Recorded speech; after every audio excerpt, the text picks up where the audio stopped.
कौसल्या सुप्रजा रामपूर्वा सन्ध्या प्रवर्तते उत्तिष्ठ नरसार्दूल कर्तव्यं दैवमात्मिकम् कौसल्या सुप्रजा रामपूर्वा सन्ध्या प्रवर्तते उत्तिष्ठ नरसार्दूल कर्तव्यं दैवमात्मिकम् उत्तिष्ठोत्तिष्ठ गोविन्द उत्तिष्ठ गरुडध्वज उत्तिष्ठ कमलाकान्त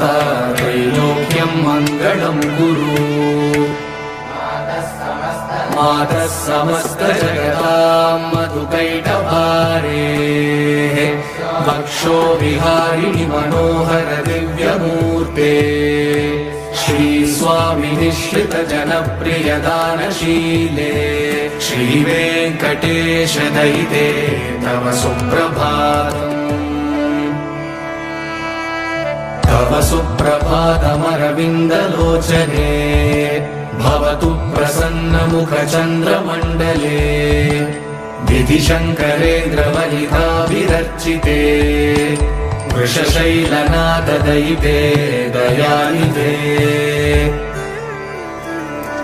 अत्र्यादिसप्तऋषयः समुपास्य सन्ध्या आकाशसिन्धुकमलानि मनोहराणि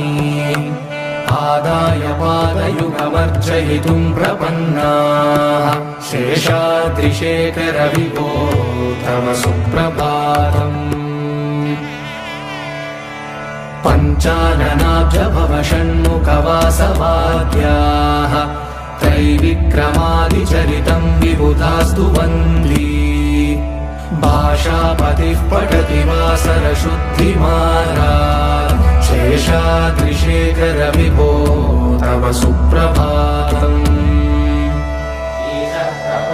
ईषत्प्रफुल्ल सरसीरुहनारिकेलफूगद्रुमादिसुमनोहर पालिकानाम् आवादिमन्दमनिलः सह दिव्यगन्धैः शेषाद्रिशेखर विभो तव सुप्रभातम्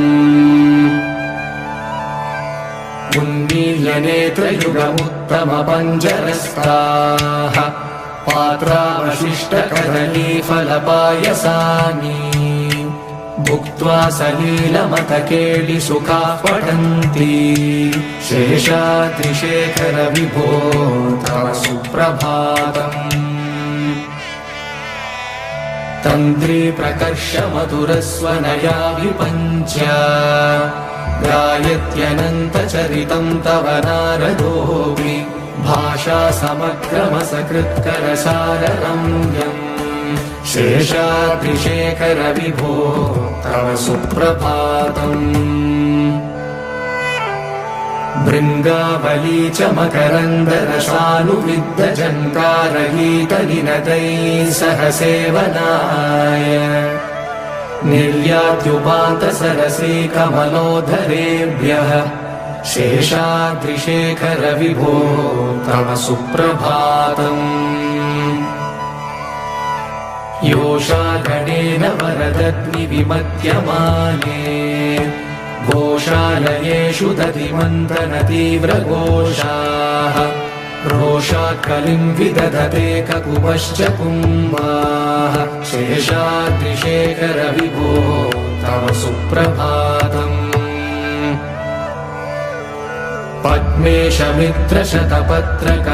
पद्मेशमित्रशतपत्रकतालिवर्गाः हर्तुं श्रियं कुवलयस्य निजाङ्गलक्ष्म्या भेरे निनादमिव बिभ्रति तीव्रनादम् शेषाद्रिशेखर विभो तव सुप्रभातम् श्रीमन्नभीष्टवरदाखिल लोकबन्धो श्री श्रीनिवास जगदेकदयैकसिन्धो श्रीदेवतागृहभुजान्तर दिव्यमूर्ते श्रीवेङ्कटाचलपते तव सुप्रभातम् श्रीमन्नभीष्टवरदाखिल लोकबन्धो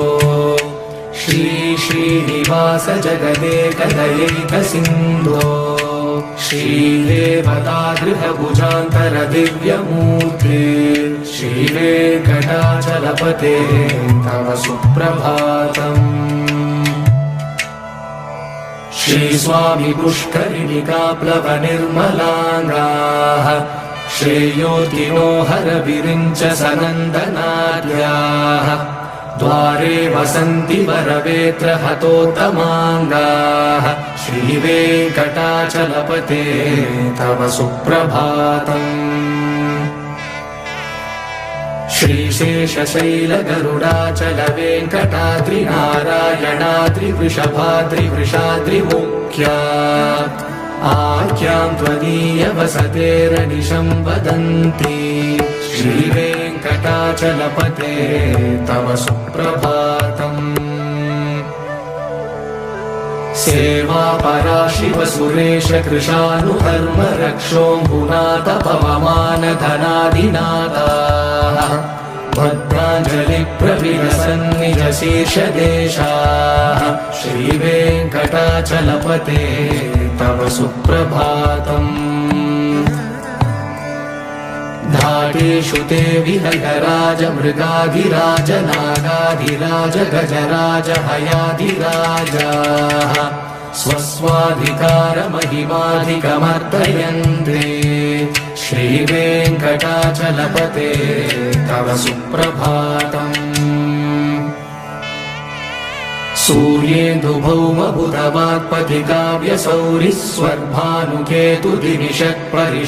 सूर्येन्दुभौमबुधवाक्पथिकाव्यसौरिस्वर्भानुकेतुदिनिषत्परिषत्प्रधानाः त्वद्दासदासचरमावधिदासदासाः श्रीवेङ्कटाचलपते तव सुप्रभातम्। त्वत्पादधूलिभरितस्फुरितोत्तमाङ्गाः स्वर्गापवर्गनिरपेक्ष निजान्तरङ्गाः कल्पागमाकलनयाकुलतां लभन्ते श्रीवेङ्कटाचलपते तव सुप्रभातम्। त्वद्गोपुराग्रशिखराणि निरीक्षमाणाः स्वर्गापवर्गपदवीं परमाश्रयन्तः मर्त्या मनुष्यभुवने मतिमाश्रयन्ते श्रीवेङ्कटाचलपते तव सुप्रभातम्। श्रीभूमिनायक दयादिगुणामृताब्धे देवादिदेव जगदेक शरण्यमूर्ते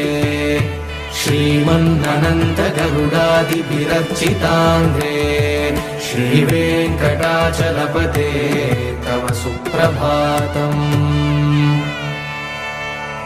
श्रीपद्मनाभ पुरुषोत्तम वासुदेव वैकुण्ठमाधव जनार्दन चक्रपाणे श्रीवत्सचिह्न शरणागत पारिजात श्रीवेङ्कटाचलपते तव सुप्रभातम्। कन्दर्पदर्पहर सुन्दर दिव्यमूर्ते कान्ताकुचाम्बुरुह कुट्मललोलदृष्टे कल्याण निर्मल गुणाकर दिव्यकीर्ते श्रीवेङ्कटाचलपते तव सुप्रभातम्। नीलाकृते कमठकोल नृसिंहवर्णिन् स्वामिन् परश्वत तपोदन रामचन्द्र शेषांश राम यदुनन्दन कल्किरूप श्रीवेङ्कटाचलपते तव सुप्रभातम्। येलालवङ्गगणसार सुगन्धितीर्थम् दिव्यं वियत्सरिति हेमघटेषु पूर्णम् धृत्वा द्रवैदिकशिखामणयः प्रहृष्टाः तिष्ठन्ति वेङ्कटपते तव सुप्रभातम्। भास्वानुदेति विकचानि सरोरुहाणि सम्पूरयन्ति निनदैः ककुभो विहङ्गाः श्रीवैष्णवा सततमर्थितमङ्गलास्ते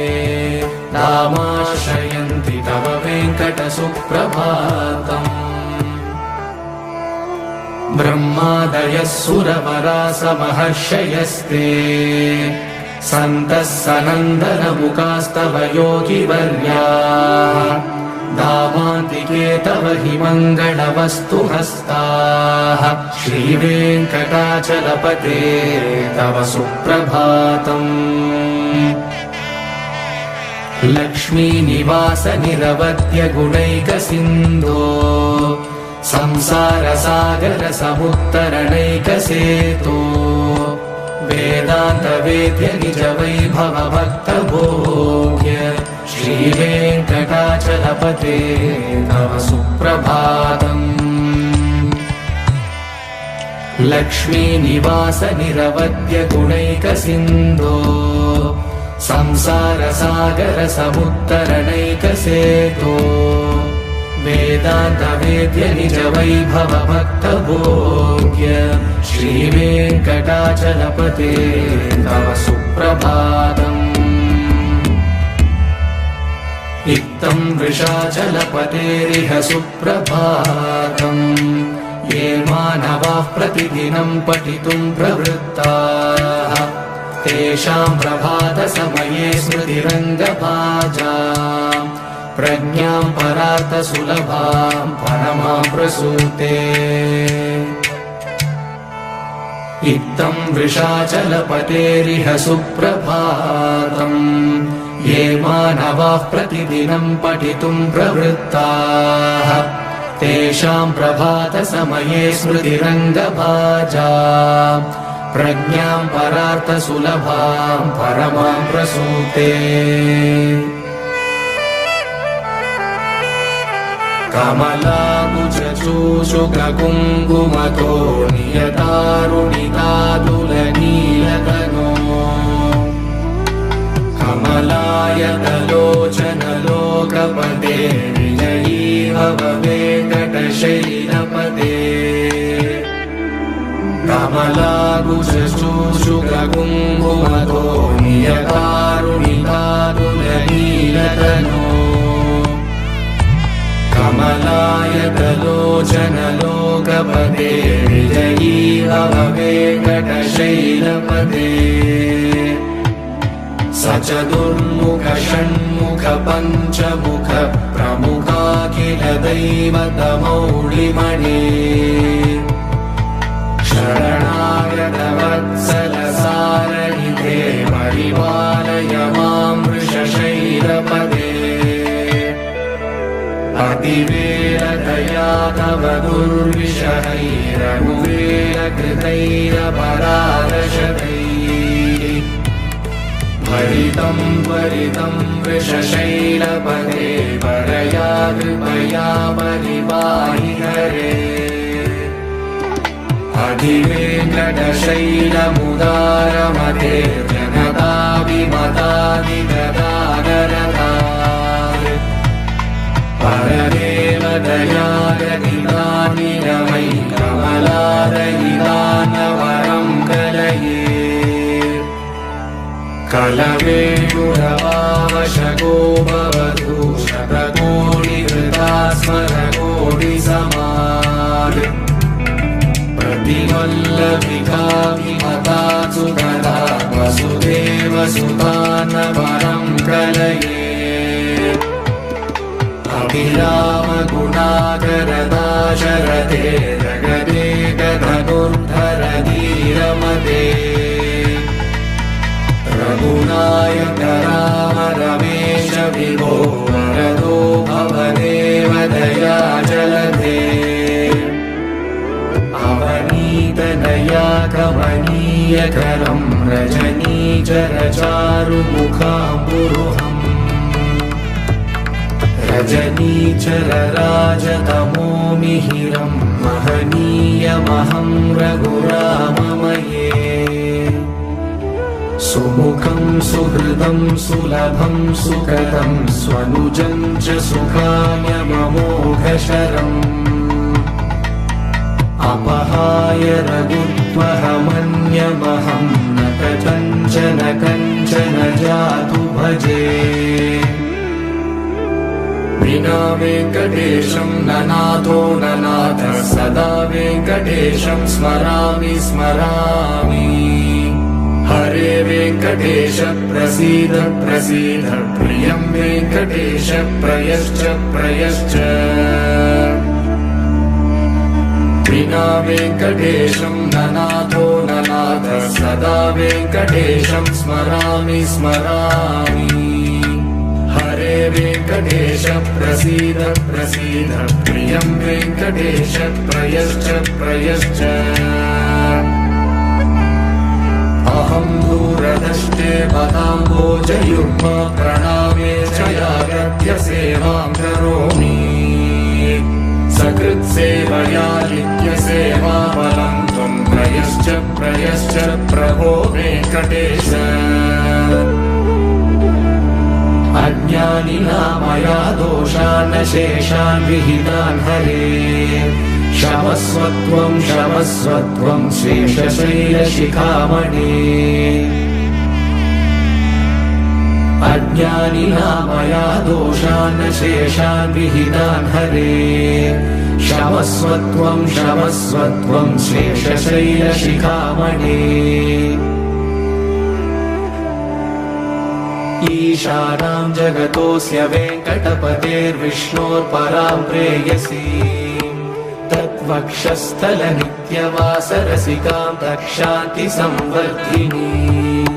पद्मालङ्कृतपाणिपल्लवयुगां पद्मासनस्तां श्रियं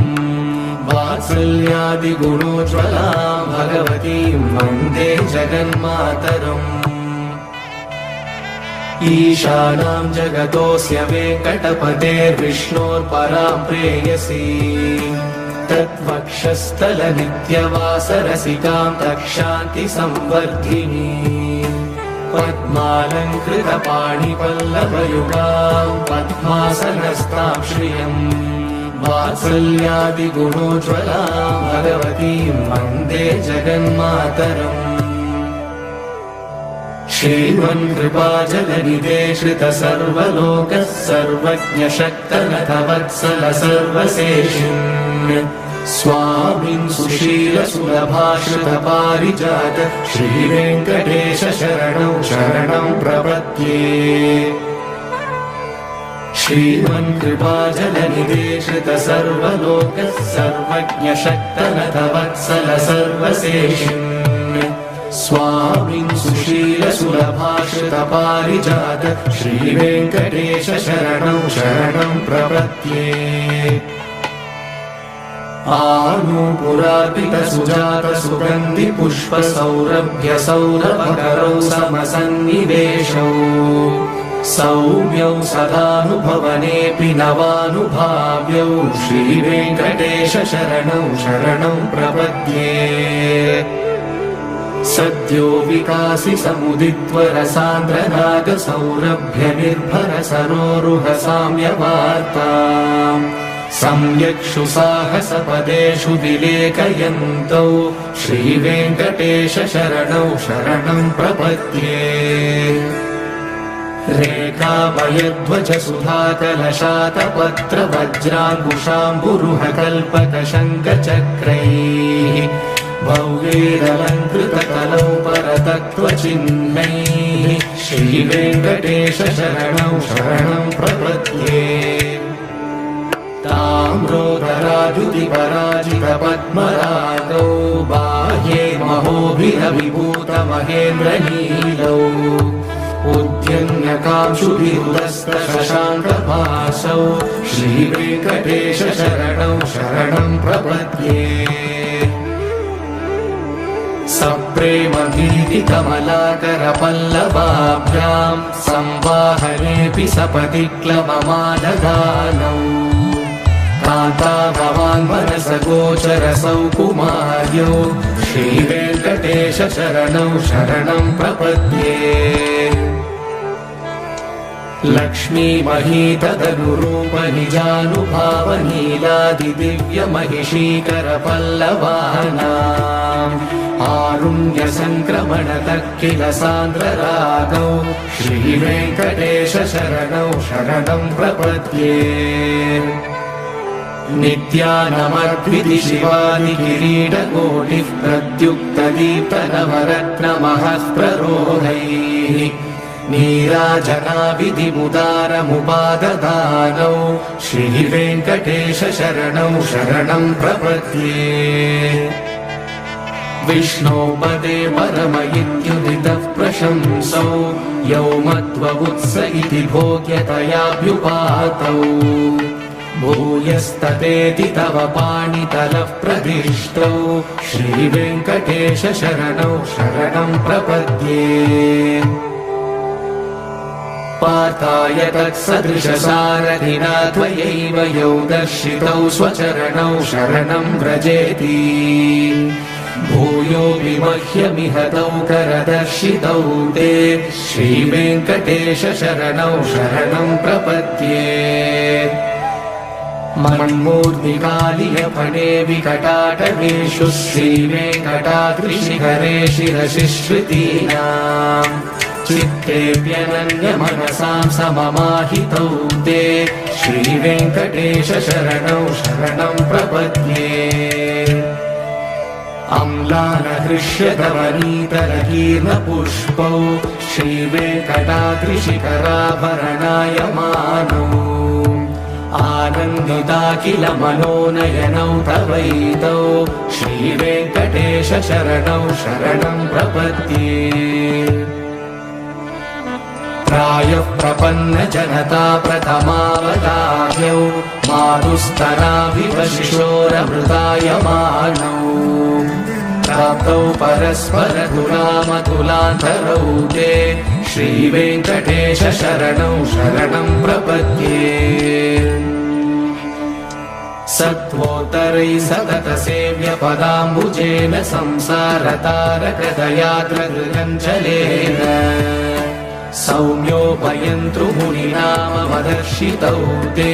श्रीवेङ्कटेश शरणौ शरणं प्रपद्ये सत्त्वोत्तरैः सततसेव्यपदाम्बुजेन संसारतारकदयाद्रगञ्जलेन सौम्योपयन्तृमुनिनामवदर्शितौ ते श्रीवेङ्कटेश शरणौ शरणं प्रपद्ये श्रीशश्रिया घटिकया त्वदुपाय भावे प्राप्ये त्वयि स्वयमुपेयतया स्फुरन्त्या नित्याश्रिताय निरवद्य गुणाय तुभ्यं शां किङ्करो वृषगिरीश न जातु मह्यम् श्रीशश्रिया घटिकया त्वदुपाय भावे प्राप्ये त्वयि स्वयमुपेयतया स्फुरन्त्या नित्याश्रिताय निरवद्य गुणाय तुभ्यं शां किङ्करो वृषगिरीश न जातु मह्यम् श्रियकान्ताय कल्याणनिलये निलयेऽर्तिना श्रीवेङ्कटनिवासाय श्रीनिवासाय मङ्गलम् श्रियकान्ताय कल्याणनिलये निलयेऽर्तिना श्रीवेङ्कटनिवासाय श्रीनिवासाय मङ्गलम् लक्ष्मी सविभ्रमालोकशुभ्रुविभ्रमचक्षुषे चक्षुषे सर्वलोकानां वेङ्कटेशाय मङ्गलम् श्रीवेङ्कटाद्रिशृङ्गाग्रमङ्गलाभरणाग्रये मङ्गलानां श्रीनिवासाय मङ्गलम् सर्वावयव सौन्दर्य सम्पदा सर्वचेतसा सदा सम्मोहनायास्तु वेङ्कटेशाय मङ्गलम् नित्याय निरवध्याय सत्यानन्दचिदात्मने सर्वान्तरात्मने श्रीमद्वेङ्कटेशाय मङ्गलम्। स्वतः सर्वविदे सर्वशक्तये सर्वशेषिणे सुलभाय सुशीलाय वेङ्कटेशाय मङ्गलम्। परस्मै ब्रह्मणे पूर्णकामाय परमात्मने प्रयुञ्जे परतत्त्वाय वेङ्कटेशाय मङ्गलम्। आकालतत्त्वमश्रान्तमात्मनामनुपश्यता अतृप्यमृतरूपाय वेङ्कटेशाय मङ्गलम्। प्रायस्वशरणौ पुंसां शरण्यत्वेन पाणिना कृपया दिशते श्रीमद्वेङ्कटेशाय मङ्गलम्।